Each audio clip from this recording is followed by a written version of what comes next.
Enough with the pressure point already. There are lots of points on the human body that hurt if you push into them on a compliant training partner. There's a pressure point here in the forearm. If I squeeze into this, Yeah, oh jeez. yeah, it hurts.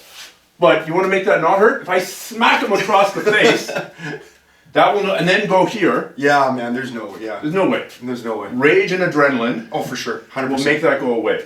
Absolutely. I've been a firefighter for 20 years. I've seen lots of people terribly injured. I saw one guy shot through the leg. Now, true, it wasn't shot through the femur, but it was shot through the meat of the thigh, and he was still walking. I guarantee you that even if I train my thumb pressure here, I'm not going to be able to put a hole through Richie's forearm. So that shot is 1,000 times more effective than this.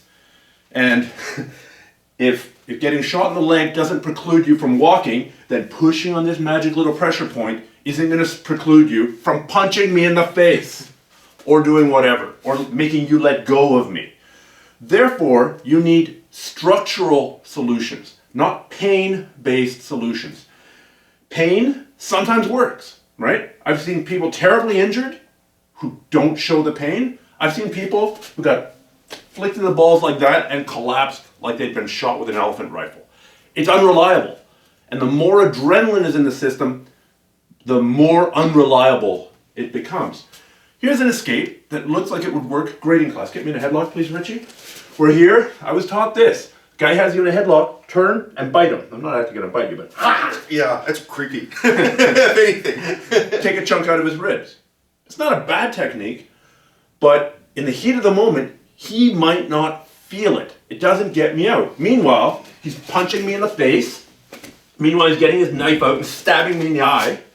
I need to deal with this structurally. So, a much better solution, for example, is to trap this arm, step in front, roll, get to the top position where I can monitor his arms, step over, and now begin using leverage. Now I've got him in the gift wrap. Now I belong on the Black Belt magazine cover, circa 1995. 1995. We just talked about this. Marco Huas, after his early UFC appearances, Richie seems to remember this better than I do. Wearing jeans and no shirt, doing a photo shoot in some random warehouse in that position. Yeah. Right? Which sold a lot of magazines, I guess, back then. You know? Just to take us back to self-defense for a second, let me mount you, please. So, we've all seen people say, oh, if you're mounted, strike the groin with your elbow. Whoa. Eye gouge. If I'm here, eye gouge your way out of the bottom. Elbow in the thigh, I've even seen. Ridiculous. First of all, if he elbows me in the groin, I've already done videos about how unreliable the groin shot is. Pretty easy to smother, and now we've escalated. Now, oh, you're trying to hit me? Well, anything he can do from the bottom, I can do way better from the top. He needs a structural solution. What's one of your favorite structural solutions? My favorite is actually just shrimping and just getting my guard back in some manner.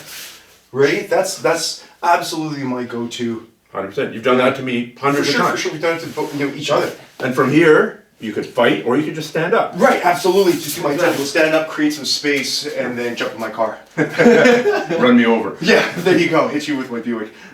So that is a structural solution as opposed to relying on pain, as opposed to relying on pressure points, which work great against a compliant training partner. There are Aikido wrist locks here where I'm targeting. I'm not very good at this. Yeah, it hurts. Yeah, it hurts. Yeah. Yeah, that's not going to hurt for very long. Yeah. Unless there's a gigantic size discrepancy. Sure, anything's possible. 450 pounds. Anything's possible. Then, okay, you might not be able to punch your way out of that. But, I mean, at that point, we have major problems anyway. So, with a semi-legitimate opponent, don't rely on pressure points. Please find structural ways to get out of a grappling situation.